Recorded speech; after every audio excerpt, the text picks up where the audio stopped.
আসসালামু আলাইকুম ওয়া রাহমাতুল্লাহি ওয়া বারাকাতুহু। আমি যে সূরাটি থেকে আপনাদের সাথে কিছু কথা শেয়ার করব, সূরাটার নাম হচ্ছে সূরাতুল হুজুরাত। কি সূরা? সূরাতুল হুজুরাত। এটা মাদানী সূরা, মদিনাতে নাজিল হয়েছে, একেবারে শেষ দিকে, মাদানী জিন্দেগির শেষ দিকে, নবম হিজরিতে নাজিল হয়েছে, তার মানে একেবারে শেষ দিকে। এটা কোরআনের সূরার যে ধারাক্রম সে অনুযায়ী ৪৯ নম্বর সূরা এবং সূরার আয়াত সংখ্যা ১৮। এই সূরাটাকে সূরাতুল আখলাক বলা হয়, মানে আমাদের আখলাক যাতে সুন্দর হয় এরকম 10টা কমান্ডমেন্টস আল্লাহ তাআলা ইনস্ট্রাকশন এই সূরাতে দিয়েছেন। আমাদের সমাজটা যাতে পিসফুল সোসাইটি হয়, হ্যাঁ, আল্লাহ তাআলা কিছু মোরাল স্ট্যান্ডার্ড, কিছু ইথিক্যাল স্ট্যান্ডার্ড, কিছু ম্যানার আমাদেরকে শিখিয়েছেন। কোরআন কিন্তু আমাদেরকে ম্যানার শিখায়। কি শিখায়? ম্যানার্স শিখায়। আজকে দেখবেন যে কোরআন আমাদের কি কি ম্যানার্স শিখায়। আমাদের সমাজটা যাতে একটা পিসফুল সোসাইটি হয়, শান্তিপূর্ণ সমাজ হয়, কোরআন কিছু আমাদেরকে এথিক্যাল স্ট্যান্ডার্ড বেঁধে দিয়েছে।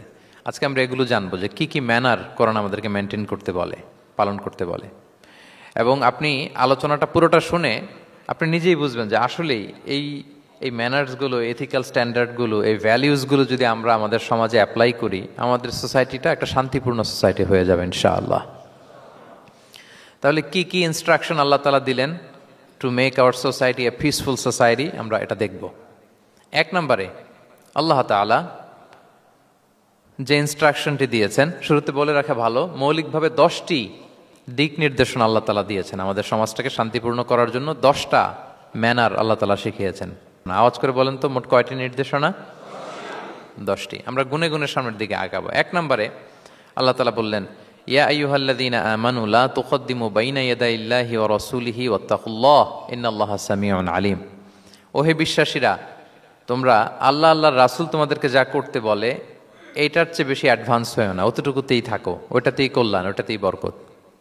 আল্লাহ রাসূলের চাইতে বেশি বোঝা যাবে না, ওনারা যেটা বলেছেন এটাই ফাইনাল। মা কানা লিমুমিনিন ওয়ালা মুমিনাতিন ইযা কাদাল্লাহু ওয়া রাসূলুহু আমরান আইয়াকুনা লাহুমুল খিয়ারাতু মিন আমরিহিম। আল্লাহ রাসূল যদি আমাদেরকে কোনো নির্দেশনা দেয়, তখন কোনো বিশ্বাসীর জন্য এটা মানলেও চলে, না মানলেও চলে, এরকম ভাবা যাবে? আল্লাহ রাসূলের পক্ষ থেকে, আল্লাহর পক্ষ থেকে একটা আদেশ আসছে, এখন এই আদেশ আপনি মানলেও হয়, না মানলেও হয়, এরকম নাকি ব্যাপারটা? বলেন তো। বরং মানতেই হবে। বরং কি? মানতেই হবে। এটা কম্পালসারি, এটা অপশনাল না।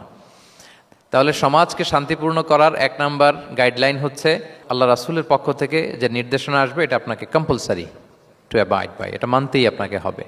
এবং রাসূল সাল্লাল্লাহু আলাইহি ওয়াসাল্লাম যেটা শিখিয়েছেন ওইটাই স্ট্যান্ডার্ড, এর চেয়ে আর ভালো করা যায় না। এক সাহাবী বেশি ইবাদত করতে যেয়ে বললেন যে আমি আজ থেকে সারা রাত তাহাজ্জুদ পড়ব, রাতে আর ঘুমাবো না। আরেক সাহাবী বললেন আমি সারা বছর রোজা রাখবো, আমি আর রোজা ভাঙবো না। আরেক সাহাবী বলে আমি আমার স্ত্রীদের কাছে যাব না, আমি সন্ন্যাসী জীবনযাপন করব। তো রাসূল সাল্লাল্লাহু আলাইহি ওয়াসাল্লাম শুনে অপছন্দ করলেন, বললেন তোমরা নাকি এমন এমন বলেছ, আমি তো বিশ্বনবী রাহমাতাল লিল আলামিন, আল্লাহর হাবিব, আমি তো কোনো দিন রোজা রাখি, আবার কোনো দিন রাখি না। সোম বৃহস্পতিবারে রাখি, অন্যান্য দিন তো রাখি না। আবার রাতে আমি ঘুমাই, আবার তাহাজ্জুদও পড়ি, আবার আমি স্ত্রীদের সাথেও মেলামেশা করি। তো আমার এই ব্যালেন্স লাইফ লিড করেও তো আমি আল্লাহর শ্রেষ্ঠ হতে আমার কোনো সমস্যা হয় নাই, তোমাদের কি সমস্যা হলো? সুবহানাল্লাহ। দেখেন, ইসলাম খুব ব্যালেন্সড অ্যাপ্রোচে বিশ্বাস করে, ভারসাম্যপূর্ণ জীবন বিধান। তার মানে রাসূল সাল্লাল্লাহু আলাইহি ওয়াসাল্লাম যেটা শিখিয়েছেন ওইটাই স্ট্যান্ডার্ড। আপনি কি রাসূল সাল্লাল্লাহু আলাইহি ওয়াসাল্লামের চেয়ে বেশি মুত্তাকি হতে পারবেন? বুঝে থাকলে আওয়াজ করে বলুন, আল্লাহ রাসূলের চেয়ে বেশি বুজুর্গ হওয়া সম্ভব? মুত্তাকি হওয়া সম্ভব? আল্লাহওয়ালা হওয়া সম্ভব? তিনি যেটা শিখিয়েছেন ওইটাই স্ট্যান্ডার্ড। তাহলে প্রথম দিক নির্দেশনা হচ্ছে আল্লাহ রাসূলের চেয়ে বেশি বোঝা চলবে।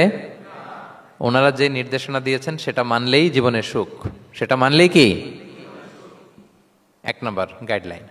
সমাজ যদি শান্তিপূর্ণ সমাজ আমরা পেতে চাই, পিসফুল সোসাইটি যদি পেতে চাই। 2 নাম্বার গাইডলাইন হচ্ছে আল্লাহ তাআলা বলছেন, ইয়া আইয়ুহাল্লাযীনা আমানু লা তারফাউ আসওয়াতাকুম ফাওকা সাওতিন নাবিক ওয়া লা তাজহারু লাহু বিল কওলি কাজাহরি বা'দিকুম লিবা'দিন আন তাহবাতা আ'মালুকুম ওয়া আনতুম লা তাশউরুন। ওহে বিশ্বাসীরা, নবীর কণ্ঠের চাইতে তোমাদের কণ্ঠকে উঁচু করো না, খবরদার। যদি করো, নিজেরা নিজেদের সাথে যেভাবে কথা বলো, নবীর সাথে যদি এভাবে কথা বলো, তাহলে তোমাদের সব আমলগুলোকে বাতিল করে দিবে কে? এই আয়াত নাজিলের একটা প্রেক্ষাপট আছে। বনু তামিম গোত্রের লিডার কে হবে এটা নিয়ে ডিসকাশন হচ্ছিল।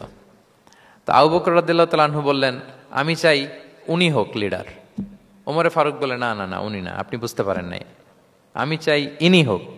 আবু বকর বলে, ওমর তুমি ঠিক বলো না, আমি বললে তুমি খুলে উল্টাটা বলো, উনি হলে ভালো হয়। আর ওমরে ফারুক বলে, না না না, উনি না, উনি হলে, এই যে উনি উনি করে দুইজন তর্ক বিতর্ক করতে করতে ওনাদের কণ্ঠটা রাসূল সাল্লাল্লাহু আলাইহি ওয়াসাল্লামের কণ্ঠের চাইতে একটু উঁচু হয়ে গেল, যেটা দেখতে অনেকটা অশোভন ছিল, সুন্দর দেখাচ্ছিল না।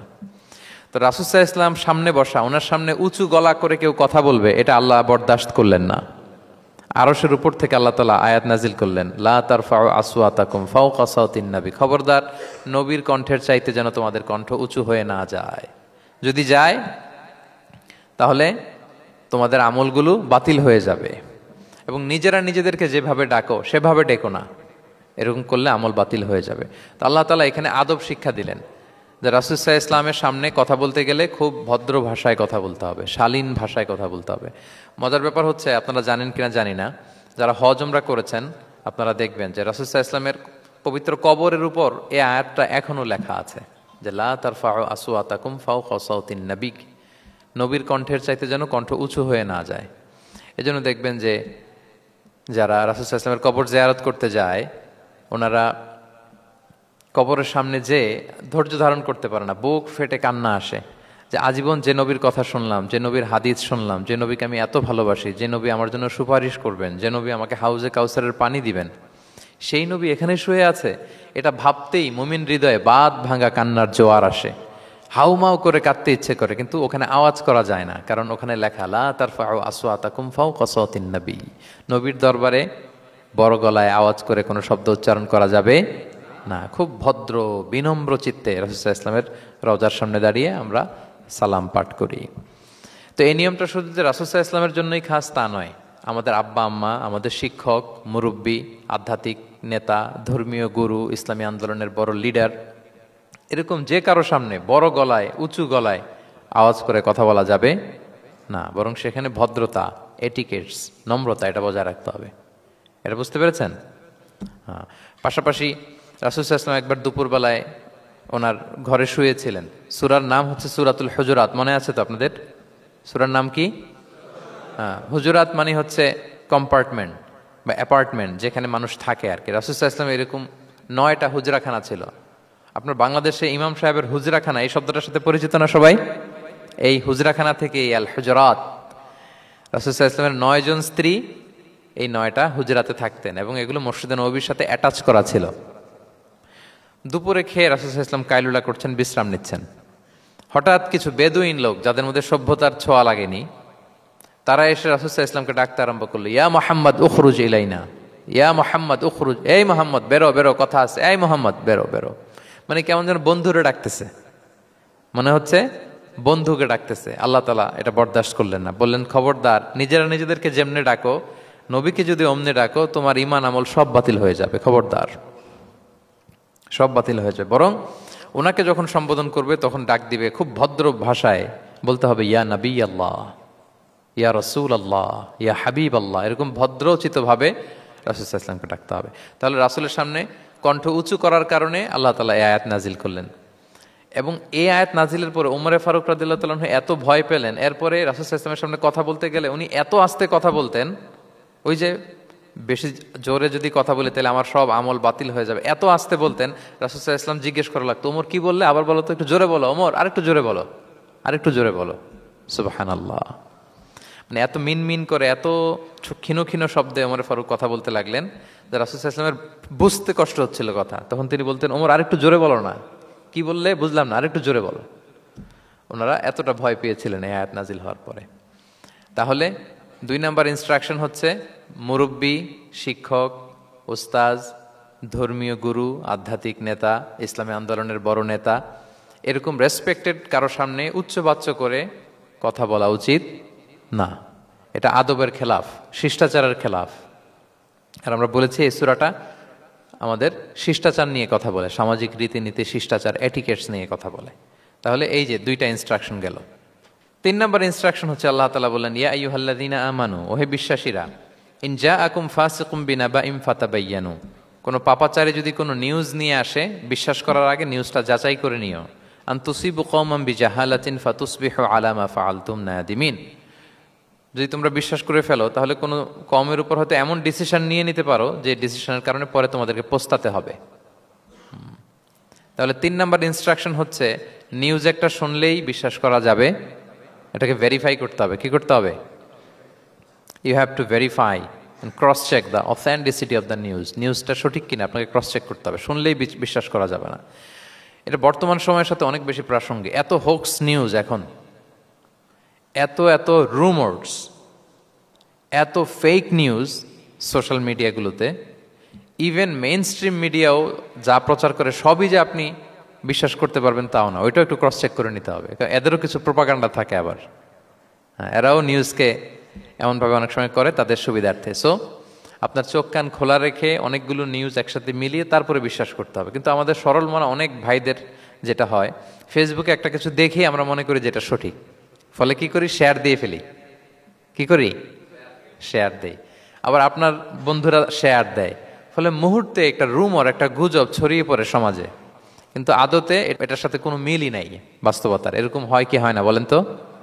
দেখেন ইসলাম কত সুন্দর একটা নিউজকে ভেরিফাই করার জন্য আমাদেরকে নির্দেশ দিয়েছে। ফাতাবাইয়ানু মানে ক্রস চেক করো। কোনো সংবাদ আসলেই চিলে কান নিয়ে গেছে শুনলে চিলের পেছনে দৌড় দিবেন নাকি? না আগে প্রথমে কি করবেন? এটা দেখে নিতে হবে যে আসলে কি কান নিয়ে গেল না রয়ে গেল। এই আয়াত নাজিলের একটা প্রেক্ষাপট আছে, সেটা কি? 5ম হিজরিতে বনুল মুস্তালিকের যুদ্ধে যখন আল্লাহ হাবিব সাল্লাল্লাহু আলাইহি ওয়াসাল্লাম জয়লাভ করলেন, বনুল মুস্তালিকের সবাই মুসলিম হলো। রাসূল ইসলাম তাদেরকে দিনের দাওয়াত শিখিয়ে বললেন, বছর শেষে তোমাদেরকে জাকাত পে করতে হবে, আর জাকাতের এই টাকা নেয়ার জন্য আমি একজনকে পাঠাবো বছর শেষে। তো বছর শেষে তিনি বনুল মুস্তালিকের যে লিডার হারিস ইবনে মিরারের কাছে আল ওয়ালিদ ইবনে উকবা নামে জাকাতের কালেক্টর এক সাহাবীকে তিনি পাঠালেন যে যাও তুমি যে জাকাত নিয়ে আসো। তো উনি গেলেন, উনি আসবেন শুনে বনুল মুস্তালিকের সবাই পল্লী থেকে বের হয়ে মরুভূমির মাঝখানে তলোয়ার নিয়ে, ঘোড়া টোরা নিয়ে তাকে ওয়েলকামিং রিসেপশনের জন্য, রেড কার্পেট রিসেপশনের জন্য সবাই দাঁড়ায় আছে যে নবীর সাহাবী আসবে, জাকাত কালেক্ট করতে, আমরা জাকাত দিব। এখন ওই সাহাবী যখন গেলেন, সবাইকে এরকম ঘোড়া তলোয়ার এরকম সাজসজ্জা নিয়ে দাঁড়ায় থাকার কারণে উনি ভয় পেয়ে গেলেন। উনি ভাবছে আমাদের মনে হত্যা করার জন্য দাঁড়ায় আছে। উনি আর এটা ঠিকঠাক না জেনে অ্যাবাউট টার্ন ফিরে গেলেন মদিনায়, যে বলে ইয়া রাসূলুল্লাহ, বনুল মুস্তালিক তো সব মোরতাদ হয়ে গেছে, এরা তো আর মুসলিম, এরা তো আমাকে মারার জন্য সব দাঁড়ায় আছে। আসলে বলেন তো কথাটা কি সত্য না মিথ্যা? একেবারে মিথ্যা। রাসূল সাল্লাল্লাহু আলাইহি ওয়াসাল্লাম এই কথা শুনেই বিশ্বাস করলেন সরল মনে। বিশ্বাস করেই খালিদ ইবনে ওয়ালিদ রাদিয়াল্লাহু তাআলা আনহুকে বললেন, অ্যাটাক বনুল মুস্তালিক, বনুল মুস্তালিকে অভিযান পরিচালনা করো। সাথে সাথে আল্লাহ বললেন, নবী রাখেন, আস্তে অ্যাটাক করেন, একটু থামেন নবী, একটু রাখেন। আপনি যার কাছ থেকে শুনেছেন সে মিথ্যা বলেছে, অসত্য কথা বলেছে, আসলে ঘটনা এমন নয়। আজকে তার কথার উপর বেস করে আপনি যে খালিদ ইবনে ওয়ালিদকে অভিযান পরিচালনা করতে বললেন, সে যে যদি অ্যাটাক করে কয়েকজনকে হত্যাও করে ফেলতো, এই যে রক্তপাত হতো, ব্লাডশেড, এটার দায় কিন্তু আপনি এড়াতে পারতেন, কারণ আপনি আদেশ দানকারী।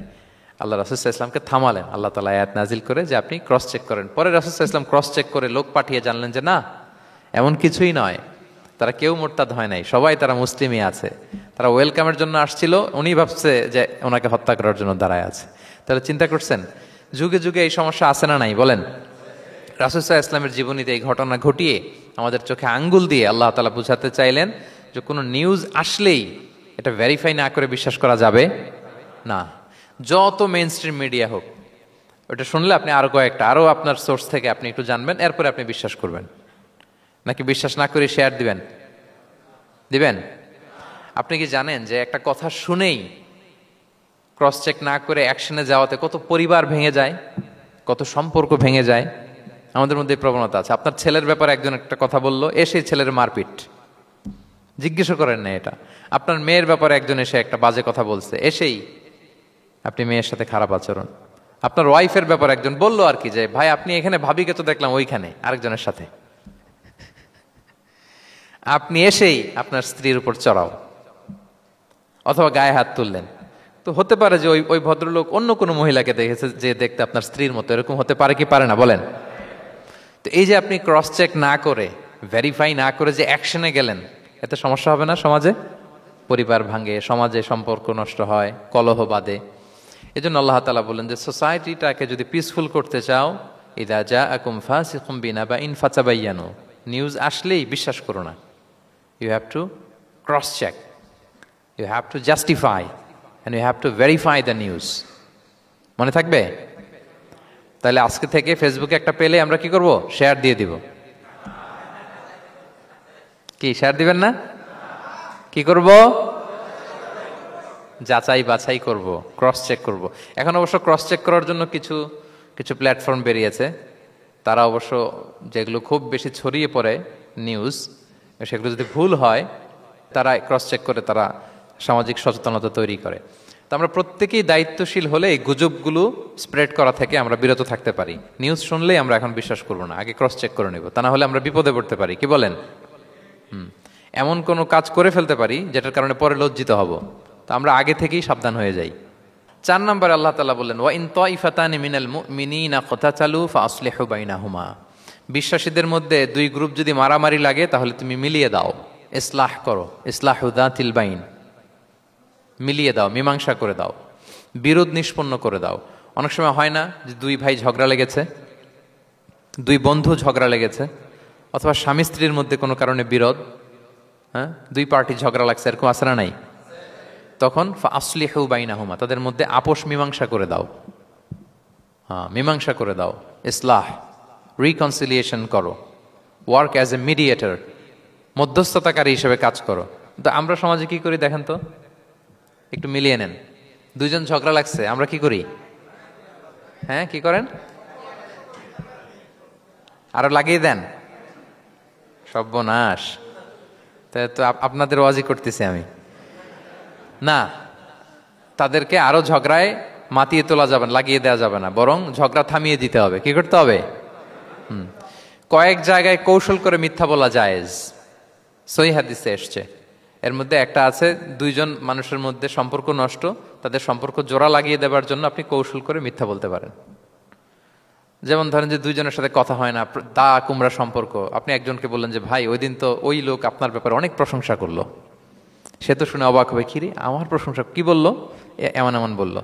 তো এটা শুনে ওই লোকের ব্যাপারে তার মনটা একটু নরম হবে। আবার তাকে বললেন যে উনি তো আপনার ব্যাপারে এরকম একটা পজিটিভ কমেন্ট করলো, সেও অবাক হবে, তাই নাকি, তার সাথে আমি এত ভুল বোঝাবুঝি, আসলে লোকটা তো তাইলে ভালো। এই যে 2 জনকে আপনি এমন কিছু কথা কৌশল করে বললেন, ফলে তাদের মধ্যে একটা হৃদ্যতা তৈরি হবে। হঠাৎ দেখবেন যে একজন আরেকজনকে দেখে সালাম দিয়ে কথা বলে কোলাকুলি করে সেই আগের যেই শত্রুতা সব নিমেষে শেষ হয়ে গেছে। ঠিক কিনা বলেন? এই যে মধ্যস্থতাকারী আপনি হলেন, এজন্য আল্লাহ তাআলা আপনাকে সওয়াব দিবেন। তাহলে বিবাদমান 2 গ্রুপ দেখলে আমরা আজ থেকে আরো ঝগড়া লাগিয়ে দিব না মিলিয়ে দিব? রাসূল সাল্লাল্লাহু আলাইহি ওয়াসাল্লাম বলেন, আলা উখবিরুকুম বিআফদালা দারাজাতিম মিন সাদাকাতি ওয়াস সিয়ামি ওয়াস সালাহ। নামাজ, রোজা, সাদাকা, এর চেয়ে একটা বড় মর্তবার ভালো কাজ আছে, সেটা কি আমি তোমাদের বলবো না? সাহাবারা বলল, বলেন। আল্লাহ রাসূল সাল্লাল্লাহু আলাইহি ওয়াসাল্লাম বললেন, সেটা হচ্ছে ইসলাহু যাতিল বাইন, 2 পক্ষকে মিলিয়ে দেয়া, বিবাদমান 2 গোষ্ঠীকে কি করা? মিলিয়ে দেয়া। এটা নামাজ, রোজা, সাদাকা এর চেয়েও বেশি সওয়াবের কাজ। দেখেন আমরা ইসলামটা বোঝার ক্ষেত্রে আমাদের কত ল্যাকিংস। আমরা মনে করি শুধু লম্বা দাড়ি রাখলাম, তাসবিহ একটা নিলাম, আর জিকির করতেছি দিন রাত এক করে, এরপরে নামাজ পড়তে পড়তে কপালে দাগ ফেলে, এই বোধহয় ভালো কাজ, এই সব ভালো আমিই করে ফেললাম। কিন্তু দেখেন রাসূল ইসলাম বলেছে না, সমাজে বিবাদমান 2টা গ্রুপকে যদি মিলিয়ে দাও, এটা নামাজ, রোজা, সাদাকার চেয়ে বেশি সওয়াব তুমি পাবে। তাহলে এখন থেকে যদি আমরা বিবাদ দেখি কি করব? মিলিয়ে দিব। কখনো আমরা ঝগড়া আরো বাদিয়ে দিব না। আগুন যদি লাগে সেখানে পানি ঢালবো নাকি তেল ঢালবেন? কি ঢালবেন? অনেকে কি ঢালে? আরো দাউ দাউ করে জ্বালাতে চায় না, না এটা করা যাবে না, বরং আমরা মিলিয়ে দিব ইনশাআল্লাহ। বলেন সবাই। আল্লাহর হাবিব সাল্লাল্লাহু আলাইহি ওয়াসাল্লাম তিনি এই কাজটা করতেন। মক্কা থেকে মদিনায় গেলেন, মদিনায় আউস খাজরাজ 2টা গোত্র, বছরের পর বছর যুদ্ধ, উনি যেই মিলিয়ে দিলেন। রাসূল সাল্লাল্লাহু আলাইহি ওয়াসাল্লাম এই যে সংলাপ, তারপর রিকনসিলিয়েশন, মিডিয়েশন, মধ্যস্থতা, এগুলোতে এক্সপার্ট ছিলেন। যে যুদ্ধ থামে না, এই যুদ্ধ মিলিয়ে দিলেন। কত প্রাণ গেল এই যুদ্ধে, কিন্তু রাসূল সাল্লাল্লাহু আলাইহি ওয়াসাল্লাম যেই আউস খাজরাজ এখন ভাই ভাই হয়ে গেছে, ভাই ভাই করে দিলেন, ভ্রাতৃত্বের বন্ধনে ওনাদেরকে আবদ্ধ করে দিলেন আল্লাহর হাবিব সাল্লাল্লাহু আলাইহি ওয়াসাল্লাম। এবং সহিহ বুখারীতে একটা বাব আছে, বাবের শিরোনাম হচ্ছে বাবু কওলুল ইমাম ইযহাবু বিনা নুসলিহ বাইনাকুম, মানে আমাকে নিয়ে চলো আমি মিলিয়ে দিব। এটা ছিল রাসূল সাল্লাল্লাহু আলাইহি ওয়াসাল্লামের বিখ্যাত বাণী। ঝগড়া একটা লাগছে, রাসূল ইসলাম বলতেন, আরে আমি আসি না, আমাকে নিয়ে যাও, আমি মিলাই দেবো। কোথাও কিছু হয়েছে, আমাকে নিয়ে যাও, আমি তো আছি, মিলাই দেবো। রাসূল ইসলাম এসেছেনই মানুষকে মিলানোর জন্য, গড়ার জন্য এসেছেন, ভাঙার জন্য নয়। তাহলে 4 নাম্বার যেটা আমরা জানলাম, যে বিবাদমান দুই পক্ষকে আমরা কি করব, মনে থাকবে? এই যে আমি শুরুতে বলেছিলাম, একটা শান্তিপূর্ণ সমাজ যদি আপনি গড়তে চান, তাহলে এই 10টা ইনস্ট্রাকশনের কোনো বিকল্প নাই। এখানে সোশ্যাল নর্মস,